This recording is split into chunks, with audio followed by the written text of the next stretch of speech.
you are madly stroking your ego and other parts to the PhD man-child. Time for an anime review. Sengoku Basara Samurai Kings Season 1 and Season 2. Action, fighting, samurai, warring states, period, historical, Japanese history, 2009 vintage, 12 episodes. I'm going to review these two series on two different merits. As an amateur historian and researcher, and also as its own storyline as an anime, ignoring history. I like reading up on Japanese history. The Sengoku Warring States period is a very, very fascinating time in its history and a very important time to the Japanese people.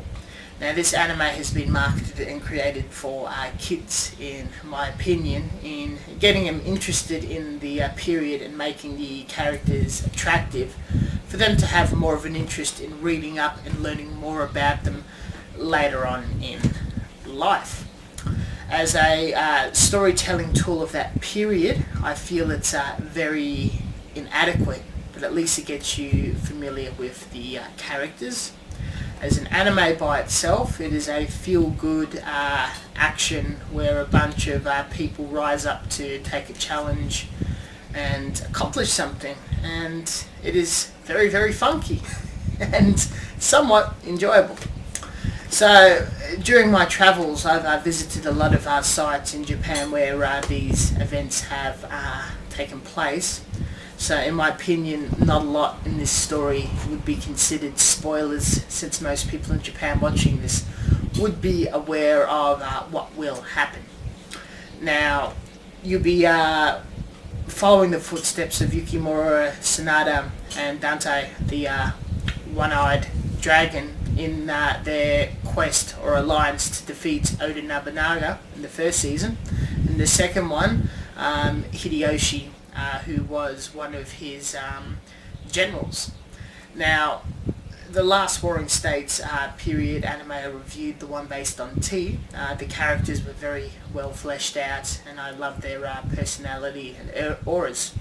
In this one, a lot of concentration has been put onto the protagonists and demonizes the antagonists, which I don't think is a good reflection of history.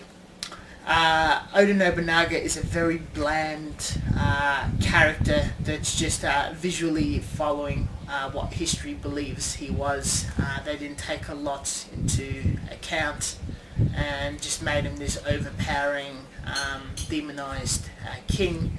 Hideyoshi had some very, very strange background story, and some things just didn't balance out in history, like him killing his wife, or his wife supposedly being dead, and dying on the battlefield, destroying Osaka Castle with his fist. That was all very strange, but all in all, just the journey they take, the fight scenes, the very flashy, unrealistic motorcycle horses, gangster hairstyles, flashy Dragon Ball Z fights is a lot of fun and definitely enjoyable. If you're very big on history and Reddit, this probably will not be your cup of tea. If you are all new to that, a lot of people thoroughly enjoy this anime, relate and enjoy the characters, so then it is very worthwhile watching. I was slightly alienated in some poor parts, but overall I generally accept it. I think it is a good anime and worthy of recommendation. Thank you very much for watching, and until next time.